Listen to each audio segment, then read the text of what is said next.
SIL or school has always focused on doing something better, faster, cheaper, or easier for your business to grow, or for you to get right triggers at right time so that it improves your business, it improves your life. Welcome to SIL Masterclass. Hello everybody, my name is Yogesh, founder of School of Inspirational Leadership. Our today's topic is about creating a business plan, a yearly business plan. Well, when should it be created? That's the first question a lot of people and a lot of entrepreneurs ask me. I always say the apt time is December. December to make a plan, January to validate it, February and March to look at what are the changes that are required. April 1st, it has to be on the floor, everybody crystal clear about what is to be done in next 4 quarters for the company. Now the key here is, how do you do that? I believe that there are 5 decisions that you have to take. 5 decisions that you have to take when you have to create a business model. I love what Peter Drucker says. He says an entrepreneur or a business takes only 2 decisions. Decisions of what they know and decisions that they don't know. Your ability to move as close as to decisions that you don't know, clarifying those decisions is what an accurate business plan is created all about. Well, what are those 5 things that you should focus on? The first thing is your direction. I'm sure you've created your vision, you've created your mission, you definitely want to reach some high turnovers or high employee strength, or bigger plants or bigger services or better services that you want to give. So you've created a vision of where you want to go, which is based on your value system.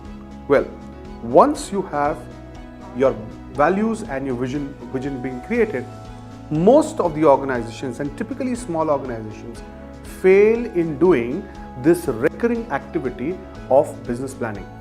Now, the entrepreneur feels he is the only person who's as intelligent as in the company, that only he can create the business plan. The answer is wrong. The first thing that you got to do is get your people together every December. If your year, the financial year, is from April to March, get all your people together in December. That's the last quarter, third quarter's last month. You get people together, start discussing and start creating a business plan. Now, what should you create? Based on your direction, you anyways know where to go. So now, it's important for you to segregate in this typical 1 year. Assuming we are today in December, we start planning today. So from next March till the next April that comes in, that's exactly the 12 months plan that you got to prepare for the next 4 quarters. So the first thing is, based on the direction, decide the actions that you want to take.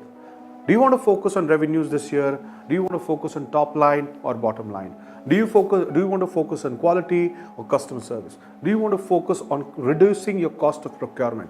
Do you want to focus on getting the receivables, which means money from the customer a little faster? Where do you want to focus? Do you want to focus on procurement, manufacturing, service, sales, marketing? Where do you want to focus? So have a concrete focus in that business plan. That's number 1, your direction. Second thing is your strategy. Now, as I was saying, where do you want to focus? How do you want to focus on it? Which means, what are the steps? What are the actions you will need to do in terms to reach where you want to reach, right? So strategy is the how part of your business plan. How has to be included with people, machine, method, measurement, and of course, some uncertainties that your business carries. So 5 things is what you got to focus when it comes to execution. Let's look at the next piece. The next piece is called execution. Execute. The moment I say execution, it has to be aligned with timelines, which means now every activity, every milestone will have a certain timeline. Who is executing that? Then comes my second last piece, which is called people. Now, when I have people as an element, it is a gray matter, which means there will be certain amount of skills that your people will have and certain amount of learning that they will have to do in order to reach where you want to reach. Please plan that in advance. Because if you go in full swing and full rigor, say you improve your sales and you go in the market and get the sales and your team is not able to execute it, it's going to be a absolutely not a good state to be in. Your customer complaints would increase. So what you got to do is ensure that your people are getting trained on what are the skills and behaviors that are required for future. Fifth point. The fifth point is cash or money. All of us know that money is probably the liquid that runs the entire machine, and the machine needs to be well oiled. Hence, planning your cash flow is very important. I call it as the power of one. Use this method, see if it works for you. What if you increase your profit by 1%, only 1% of whatever you do? What if you reduce your cost of procurement by 1%, just 1%? What if you receive your money just one day before? Say you have a credit period of 30 days, 45 days that you give to your customer. What if through a mechanism you are able to get it to 40 days, 39 days? What if you are able to postpone your vendors by one day? What happens if you're able to increase it by 1% of your profit?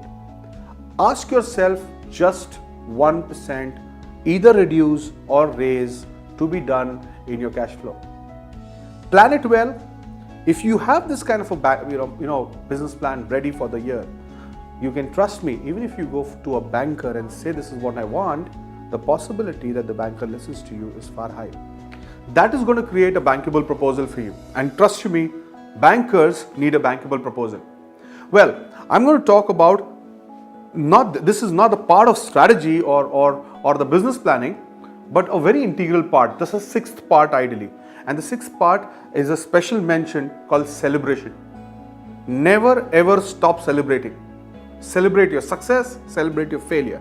Celebrate a new customer, celebrate everything, a new machine, a new customer, a new employee. Plan and celebrate. Why do we need to celebrate? In the journey of being successful, it is very important to feel successful.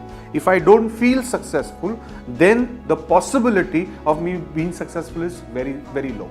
Hence, ensure that you are creating an environment in your company that is feeling successful, and celebration is the only method of doing it. So I wish you that you build a very strong business plan, achieve your goals, achieve your targets in a very structured format. I wish you all the best, and I definitely want you to reach your goals. So thank you very much for watching this video. See you in the next video. Thank you very much.